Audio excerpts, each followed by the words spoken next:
सबसे पहले तो इस बात को समझना बहुत ज़रूरी है कि क्या जीवन में वाकई तनाव है। मैंने बहुत से मित्रों को बहुत करीबी से देखा और उनसे जानना चाहा, तो मैंने अपने अनुभव से ये जाना कि बहुत सारे मित्र इस बात को मानते ही नहीं कि वो तनाव में हैं, क्योंकि उनको लगता है कि जीवन तो ऐसा ही है। तो फिर जब मैंने चिंतन मनन किया तो मैंने ये पाया कि क्यों इतना तनाव है, ब्लड प्रेशर भी है, सब कुछ है, लेकिन ये लोग मानते क्यों नहीं हैं कि तनाव में हैं। तो फिर मुझे कहीं ना कहीं ये एहसास हुआ कि तनाव का पता कैसे चलेगा। जब किसी ने शांति या आनंद की गहराई को चखा हो, तब उसे उस रेफरेंस में पता चलेगा कि ये जीवन है जो शांत और आनंदित है, इसकी झलक है। और ये जीवन है जो मेरे भीतर मुझे अनुभव हो रहा है कि ये तनाव है, ये कम से कम आनंदित होना या शांत होना नहीं है। ये अत्यंत महत्वपूर्ण है अपनी स्थिति को ठीक से समझना कि क्या सच में मैं तनाव में हूँ, क्या सच में मेरा जीवन तनाव में है, अगर है तो किस तरह से, और तब उसकी मुक्ति का उपाय किया जा सकता है। और तब एक यात्रा शुरू होती है, जो यात्रा है आनंदित जीवन की ओर। क्योंकि अगर मुझे पता ही नहीं मैं खड़ा कहाँ हूँ, तो मैं यात्रा शुरू कहाँ से करूँगा और मैं पहुँचूँगा कहाँ पे। और दूसरा, इन 6 दिनों में बड़ी बड़ी बातें हैं नहीं होंगी, बहुत धरातल की प्रैक्टिकल बातों को हम डिस्कस करेंगे, जिससे कि जब 6 दिन के बाद यहाँ से हम विदा हों तो सच में हमारे हाथ में कुछ आए। क्योंकि ज्ञान तो विद्वानों के पास भी बहुत है, और आज एआई का युग है।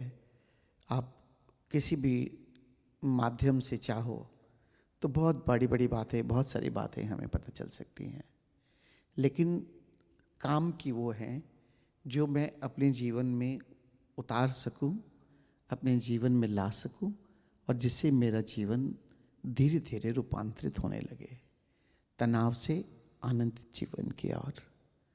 और तब ये संभावना है कि मैं अपने जीवन की शैली को बदल सकता हूँ।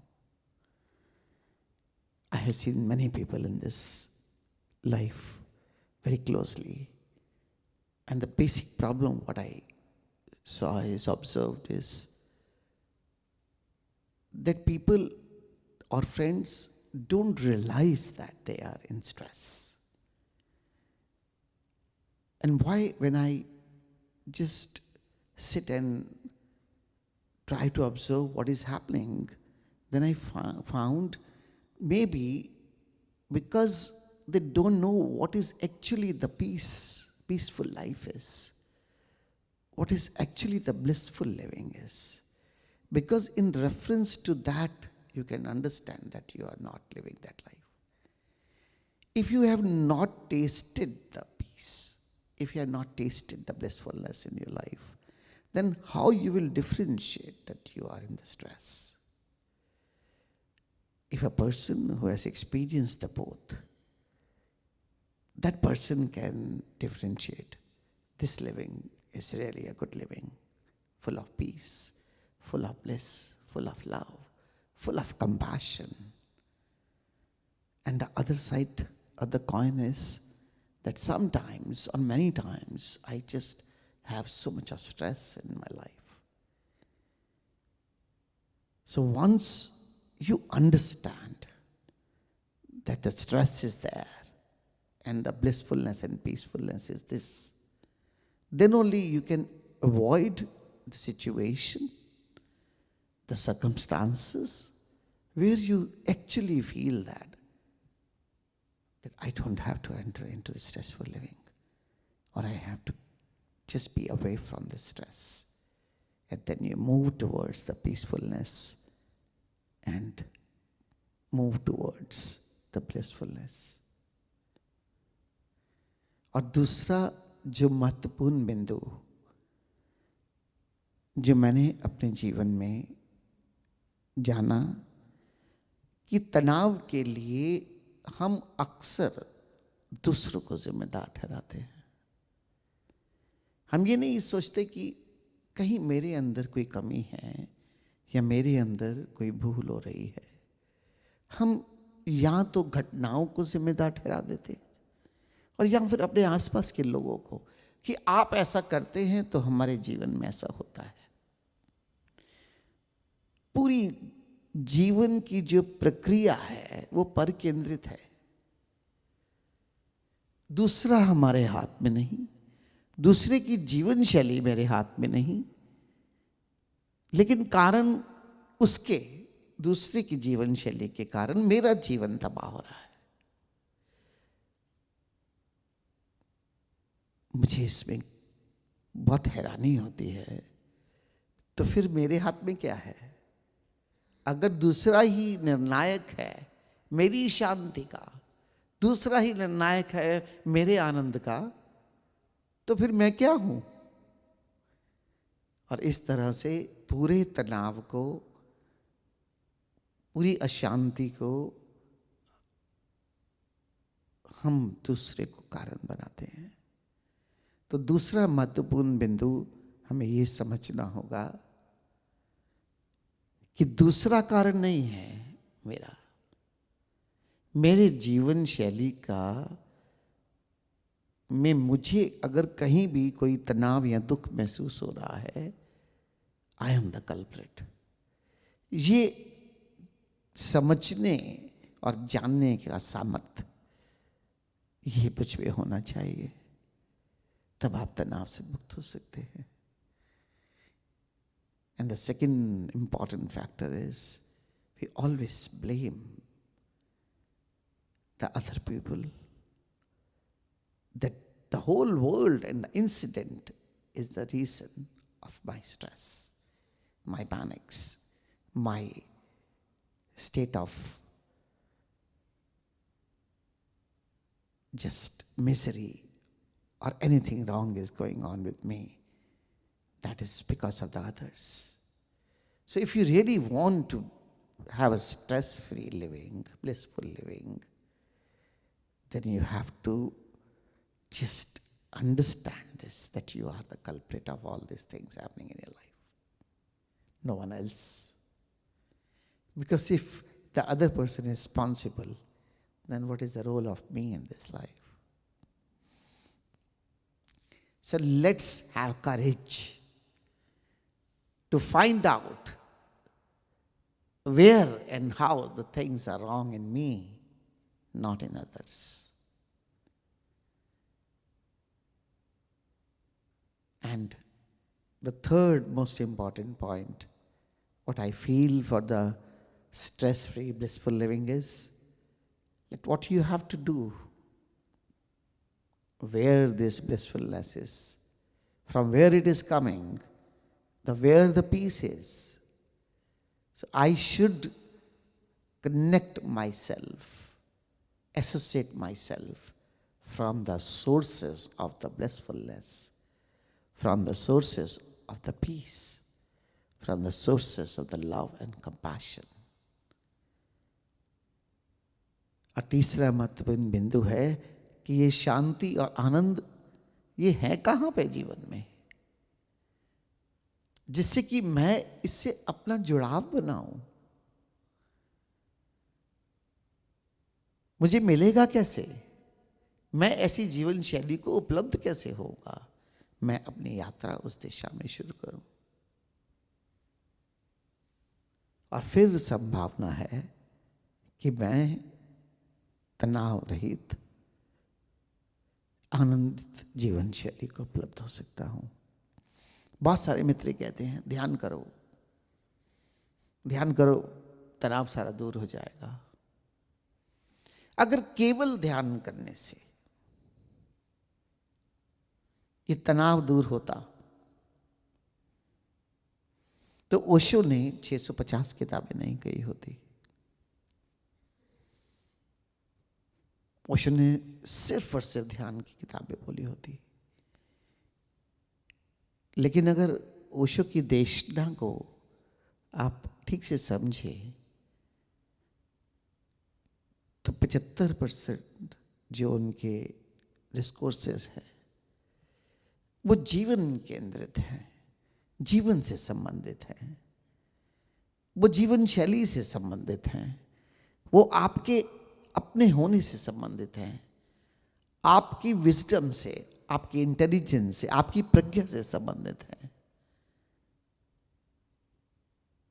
और जब तक उसका कॉम्बिनेशन नहीं होगा, मेडिटेशन एंड द विजडम और meditation and the intelligence, unless and until you have a combination of both, this is very difficult to attain a blissful living. So many people in this world, so many people, either working only on meditation or working only on the wisdom. Psychologists and so many people who are very intelligent have beautiful definitions of the living life. They can just deliver the beautiful discourses on the subject. But these words, only words, are really helpful? No. There must be a combination of the meditation and the wisdom or intelligence. And that will just take you to the blissful living. केवल ध्यान पर्याप्त नहीं है। ओशो ने इतनी किताबों में, इतने डिस्कोर्सेस में जीवन की बात की, जीवन के सूत्रों की बात की, हमारे होने की बात की, मन की बात की, शरीर की बात की, भावनाओं की बात की। क्योंकि इन सब विषयों पे इतनी चर्चा? सिर्फ और सिर्फ इसलिए हम दोनों का मिश्रण करके अपने जीवन को निखार सके। मुझसे अक्सर पूछते हैं लोग, ध्यान क्यों करें? मैं एक ही लाइन में उत्तर देता हूं, जीवन की गुणवत्ता को बढ़ाने के लिए। जागरूक क्यों हो? जीवन की गुणवत्ता को बढ़ाने के लिए। लेकिन बहुत सारे लोग सिर्फ ये कहते हैं ध्यान करो परमात्मा को पाने के लिए। परमात्मा पाना लक्ष्य मत रखना अपने जीवन का। जीवन का लक्ष्य एक स्वयं जीवन है जो मुझे जीना है, जो मैं अपने परिवार में जीता हूं, जो मैं अपने काम की जगह पर जीता हूं, जो संसार में मैं अनजाने लोगों के साथ जीता हूं, वो है मेरा जीवन। परमात्मा का ज्ञान, आत्मा का ज्ञान, ये तनाव रहित जीवन, ये आनंदित जीवन या प्रेमपूर्ण होना, ये सब जीवन के लिए है। आज अगर मैं बेहतर पुत्र, बेहतर पिता, बेहतर पति, बेहतर दोस्त नहीं हो सकता, बेहतर मां, बेहतर पत्नी, तो मैं जीवन में करूंगा क्या? तो जो ये सब्जेक्ट है स्ट्रेस फ्री, तो ये सब्जेक्ट ही स्ट्रेस फ्री जीवन केंद्रित है। जीवन को प्रमुख मानकर है कि मैं तनाव रहित जीवन शैली को उपलब्ध हो जाऊं, और इस जीवन शैली के अंतर्गत आत्मा का ज्ञान या परमात्मा का ज्ञान मुझे सहायक है। इसलिए प्यारे मित्रों, इस भ्रम में मत जीना कि केवल आत्मज्ञान हो गया या परमात्मा का ब्रह्म ज्ञान हो गया जीवन निकल जाएगा।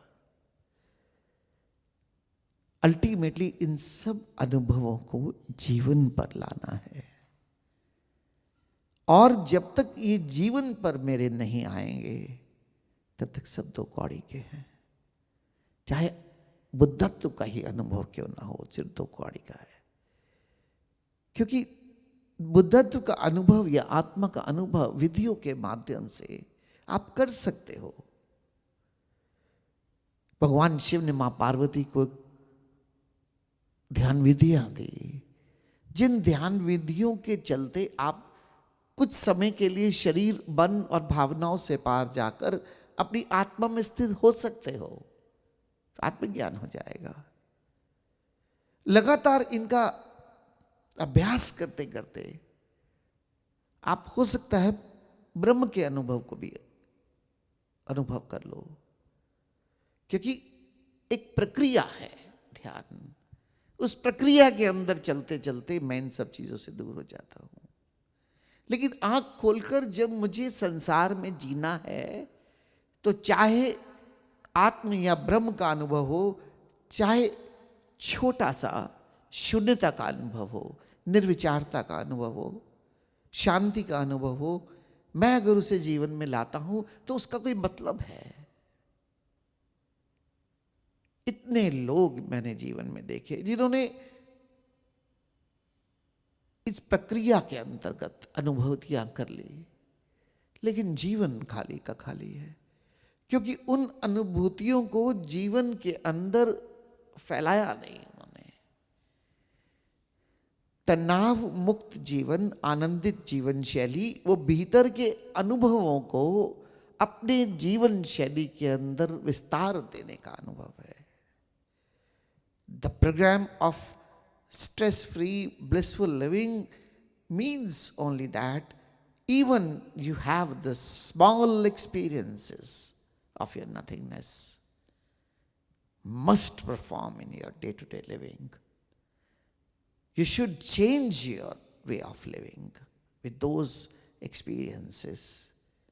Maybe the experience of the nothingness or the emptiness, a thoughtless state of the mind where you experience the peace or the blissfulness. Each and every moment you should be aware and keep on moving forward. In these experiences that should be performed into day-to-day life.